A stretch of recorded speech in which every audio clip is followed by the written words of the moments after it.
Okay, here we go. Now I can pull my ravel cord out and separate my waste yarn, and some of these strands will finally be gone.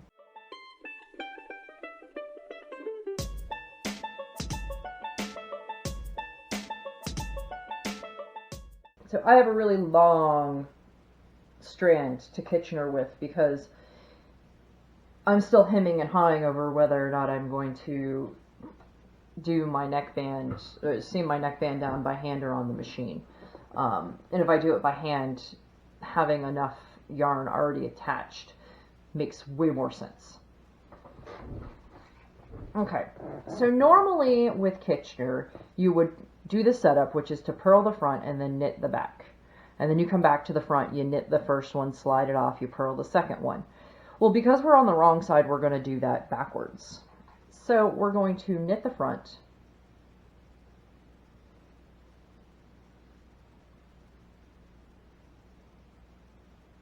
and purl the back.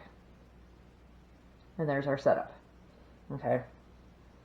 That just gives you an anchor into the edge. That's it. That's all you're doing with that little maneuver. Okay. Now, so next we're going to purl the front one and take it off. And then we're going to knit the next one and leave it there. And then pull everybody tight. And you do want to pull these tight. Your needles will keep them from going super funny. They're not going to look out of place. So now we'll knit the back one, pull it off, and purl the next one and leave it on. So the most important thing about Kitchener is making sure that your yarn always goes between the needles and doesn't sit on top.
Now you may have a stitch discrepancy between your two sides simply because of the way that waste yarn and ravel cord cast-ons work.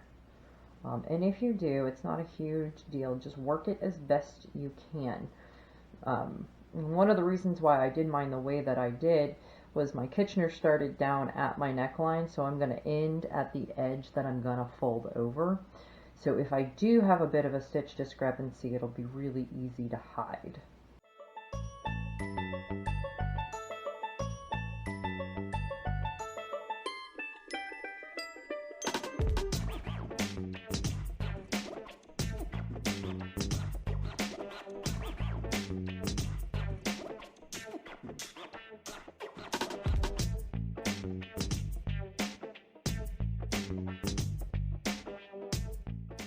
Now we're starting to look like finished goods. I mean, oh, actually, that's really quite cute, just the way it is.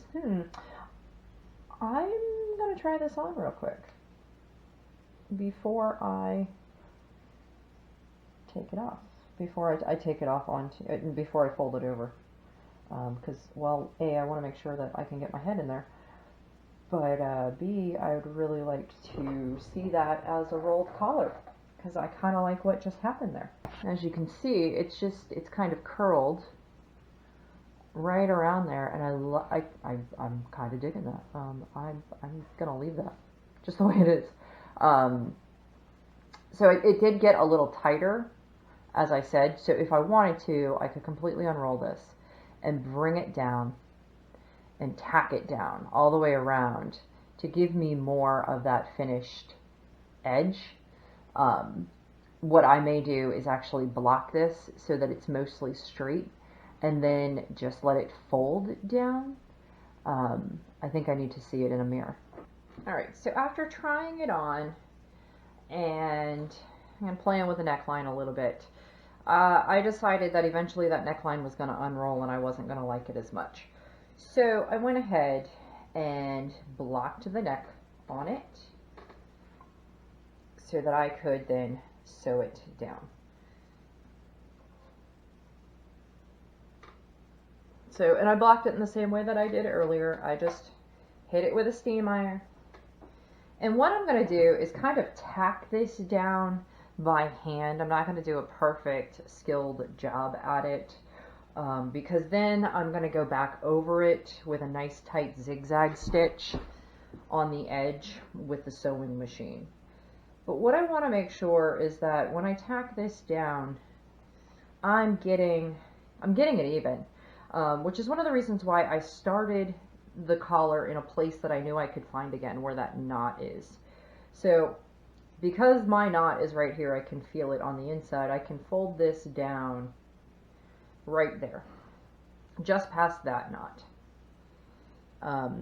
And I'm just going to do this with a whip stitch. I'm not going to do anything fancy here, but I do want to try and get the edge as much as possible on the collar, because if it looks nice, I probably won't really do anything else with it.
Okay, so when I got up to get my sewing pins, I apparently hit the camera and flipped it around. So you missed me pinning it up. One little kind of pro tip, if you will, for sewing pins, and I do use occasionally the ball pins, but I use T-pins for blocking, so I have way more of those. They make those little magnetic pin holders, which are great, but they're kind of limited in their size and how much they can hold. This guy right here is a mechanic's bowl, and the whole back of it is actually a magnet, which means a couple of things. A, you can pile this thing full and nothing falls out, which is what I love about it. My sewing pins are in here as well, my sewing needles. But if you need to sit at your machine and work on it, and you maybe have small screws and things like that, they'll attach to the bed, and that you really have to exert some pressure to get it back off. I wouldn't do this on an electronic machine because you can futz with the magnets inside the machine, but on your standard flatbed that doesn't have magnets, this is the way to go. So back to this beastie. As you can see, I've pinned it all out now. So I know sometimes with necklines like this, and when you're, even if you're just, if you're sewing, if you're working more as a seamstress than as a knitter, you can pucker your neckline because, you know, you're trying to add shape at the same time that you're trying to actually put it on. So it's a little easier sometimes if you pin it on instead of doing what I was doing, which was winging it, which tends to be what I'm good at and what I do. So I went ahead and just pinned it on so that now I can zip through this a little bit more. I'm not going to spend as much time futzing with my edge.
Alright, I got about 1 inch to go.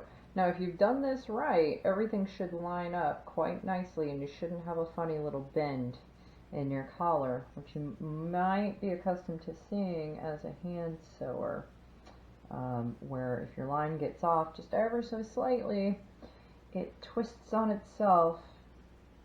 And you can usually fix it with a good pressing, but you're always going to end up with a funny little pleat when you're doing it.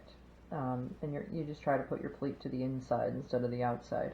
But I've kept my stitches pretty darn even here and in the same line, so I'm not going to have that.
Alrighty, one more press, we're good to go.